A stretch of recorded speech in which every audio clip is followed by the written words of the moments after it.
Texas Railroad Commission. They're investigating a rash of earthquakes in the state. More than 100 tremors have shaken West Texas just over the past week. Most are small, but some have measured as high as 5.1 on the Richter scale.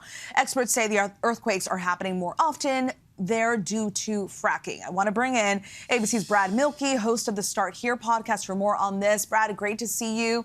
How does the fracking process work? Can you break that down for us? Yeah, well, and you actually saw that map of all those earthquakes. That directly correlates to these areas of Texas that have high numbers of fracking wells. So let's think about what fracking is. It's different than like putting the pipe in the ground, going down into the earth for crude oil. This is where you blast rock underneath the Earth's surface horizontally with a ton of water, more than you usually use in drilling. Because of that, you actually get, it's not just that water, it's not just that water shooting through the rock that is creating these earthquakes. It's what happens after. Because you have all this excess water and stuff comes up out of the earth. You have all this extra water. What do you do with it? You think, well, we'll just dump it into the rivers, the lakes nearby. However, the water is salty, it's gross, there's hydrocarbons in it. You can't do that. So fracking industries have created these huge wells for water where they inject the water. Again, it's so much. They have to do it at high speeds back into the earth.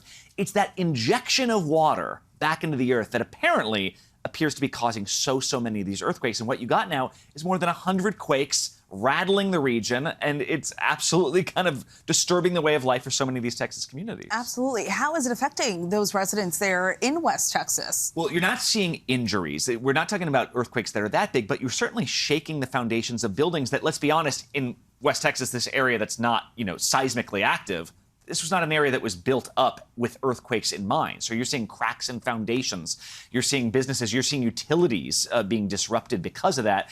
And that's why you've now got counties, like Scurry County in Texas has declared a state of emergency, basically to get sort of money flowing in to start being able to make urgent repairs on some of these affected communities. And now there's an investigation. The State Railroad Commission is launching an investigation? Yeah, I was talking to one of our correspondents based in Texas. He was like, don't ask me why the Railroad Commission is in charge of our gas and oil industries, but that's what it is. So Texas Railroad Commission, just accept it, Stephanie. Okay, all right. They're in charge of this, and they have the power to regulate and to investigate what's happening here.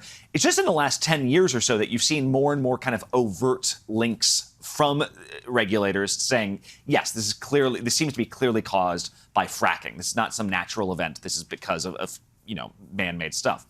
And so what they are able to do is to have some of these companies reduce the amount of water that is being sent back into the earth. They're like, you just got to hold off for a second, which makes some of these fracking companies go, okay, what are we supposed to do with all this water? That becomes the next question. But in general, what you see is this kind of cycle where there's a lot of tremors. Then the companies are told, hey, knock it off for a while. They do. The earthquakes stop. However, there is not necessarily a long-term solution for this as long as fracking continues to be such a dominant industry in the area.